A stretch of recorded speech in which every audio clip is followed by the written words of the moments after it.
Avant de vous parler de la paracha, on a lu il y a 2 semaines, dans la paracha de Shemot, que Akadosh Baruch Hu, il s'est dévoilé à Moshe Rabbeinu à travers le buisson ardent, et Hachem, il a demandé à Moshe Rabbeinu, libère Am Israël d'Égypte.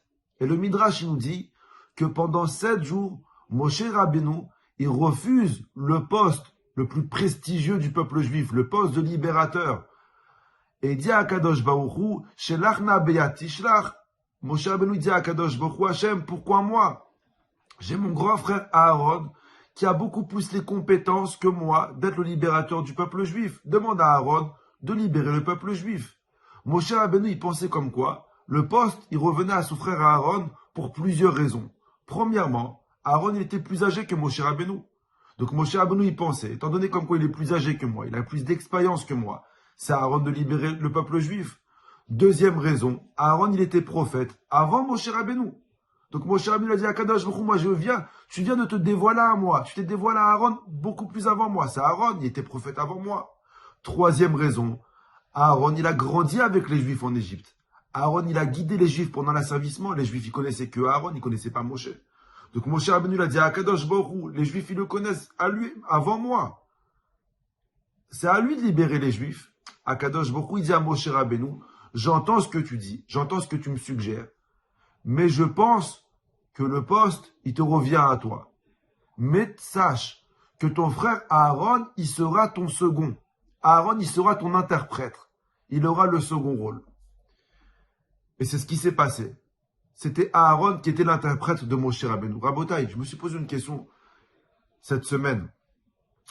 Pourquoi Akadosh Baruch Hu, il n'a pas fait comme Moshe Rabbeinu l'a suggéré? Pourquoi Hachem, il n'a pas choisi Aaron? Mais Aaron, il avait tout pour être le libérateur. Il était meilleur orateur que Moshe Rabbeinu. Moshe Rabbeinu, il bégayait. Aaron, il était peut-être même plus compétent que Moshe. Il était plus âgé que Moshe. Pourquoi Kadosh Baruch Hu, il a réduit Aaron au rôle d'interprète, au second rôle? Aaron, il a tout pour délivrer Am Israël. Alors, si Akadosh Baruch Hu, il veut que Moshe Rabbeinu donne la Torah, qu'Hachem, il coupe la poire en deux. Qu'Hachem, il a qu'à dire, écoute, Aaron, toi, tu libères les Juifs d'Égypte.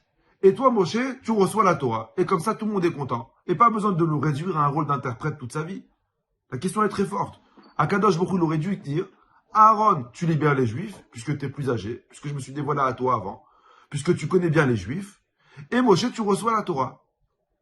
Quel trait de caractère Moshe Rabbeinu, il avait, qui a fait en sorte que Akadosh Baruch Hu, il voulait absolument que ce soit lui qui délivre le peuple juif. Que ce soit absolument lui qui donne la Torah. Qu'est-ce que Moshe Rabbeinu, il avait? Quand on réfléchit un petit peu, la Torah nous dit comme quoi Moshe et Aaron, ils avaient 2 capacités complémentaires. Moshe Rabbeinu, lui, c'était la mida, le trait de caractère du Emet. Moshe Rabbeinu, il était droit. C'était la vérité. Moshe Emet, Vetorato Emet. Aaron, lui, il avait une autre mida, un autre trait de caractère qui était le shalom, la paix. Je vous donne un exemple. 2 personnes qui s'embrouillent.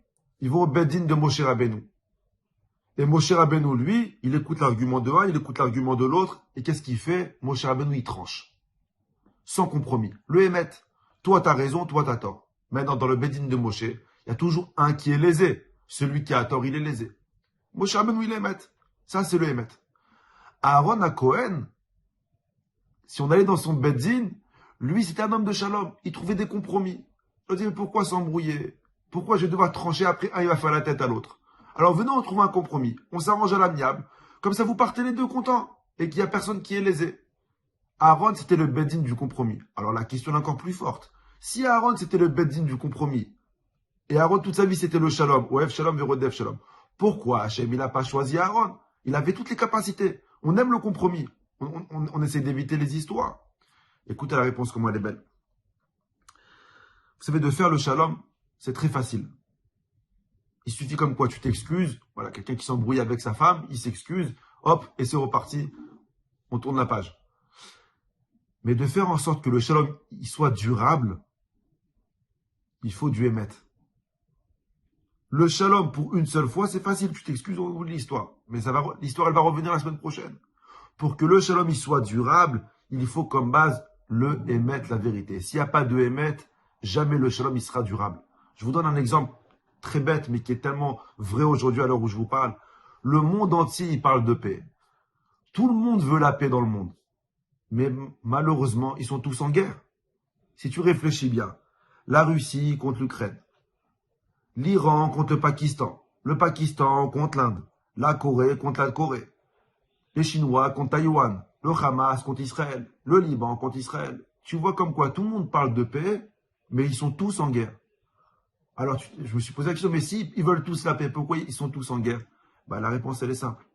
Une personne qui veut la paix, sans le émettre, sans la vérité, la paix ne sera pas durable.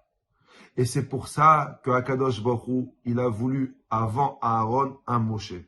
D'abord le Hémet, après le Shalom. Le Shalom, il peut seulement être le second, l'interprète du Hémet.